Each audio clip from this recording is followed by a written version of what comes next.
the path to building a product. And it's very crucial, especially if you're in the early stage, and especially in your case where you had turned from a completely IoT based market to AI's GPT.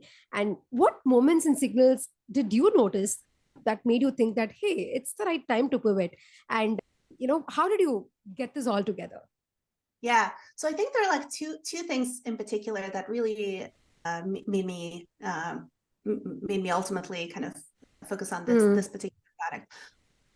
One had to do with kind of just like the how the technology evolved. So when I started observing that large language models got good enough at text summarization, and the second was around kind of that market pool when we started seeing that the broader PM community were interested in the solution, which really just reminded me of all the pain points that I had as a PM in various roles, not just in IoT, but specifically around kind of the technology evolution. So when I first experimented with large language models, sort of in early 2020, and it's really the very like what we do today, which is summarize lots and lots of user feedback with large language models.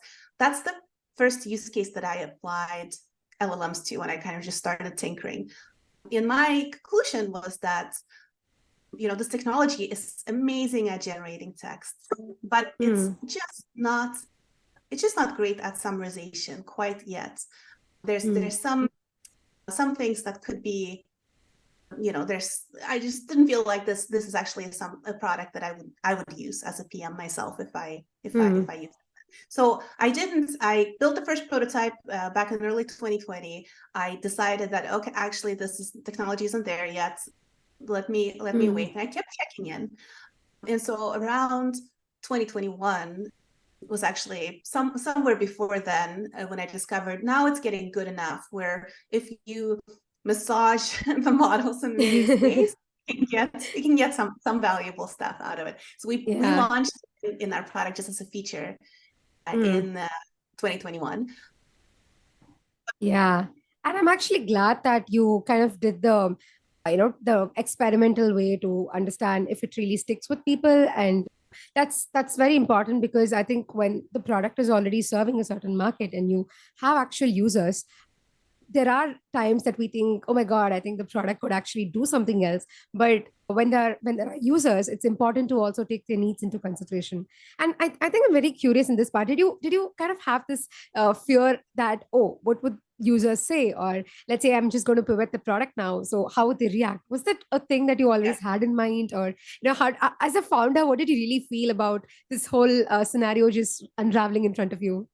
Yeah, absolutely. I had lots of hesitation around it. So one thing I did was a lot like when I started getting this sense of just market pull towards this one feature, I did some stuff to validate that from outside of the folks that we were demoing it to, because I always have this sense that if you demo a product to users, there's, they may tell you the right things, but it may also be biased. And so I try to get a sense for, would people be interested in this outside of our actual user base?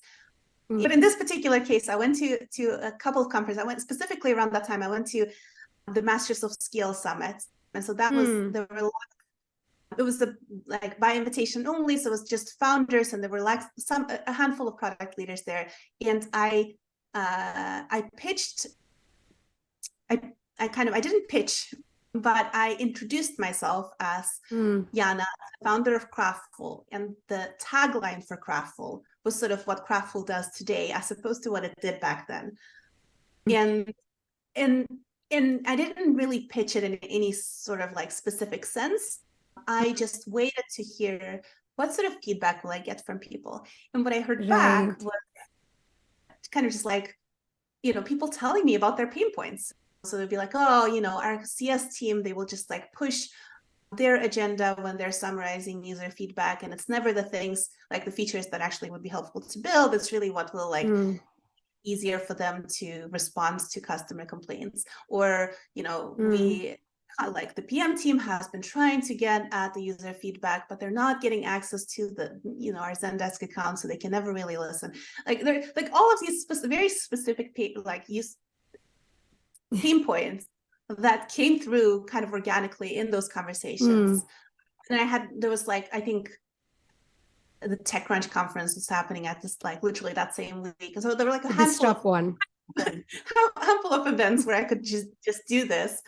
And so I had maybe like, I don't know, like 30 or 40 conversations that were kind of like that. And that was sort of like for me, the validation, okay, this is the thing. We can focus on it. But then I still was worried about, kind of to your point, what are my existing users going to do when I turn off this product? And so I dreaded that for like, and then when I wrote the email to users, I sat on that email for a very long time. I ran it through ChatGPT many times over and over again. Can I, like, is there some better way I can do this? And then I ultimately sent out the email, and the responses from our existing users were amazing. Like, people were just excited about what we were building, wanted to try out the new product. And I don't know, I was very, very nervous about that because our previous product did have a major integrations component to it. So it just required a lot of work to get up and running. But yeah, our users ended up being very, very supportive. And so that was great. I think the piece that I learned from that is that it's really important to have a user community around your product. For sure. Your users aren't just users, but they feel like they're part of the community, where they're kind of like behind this company because they believe in this company's mission, and they like how the company is run.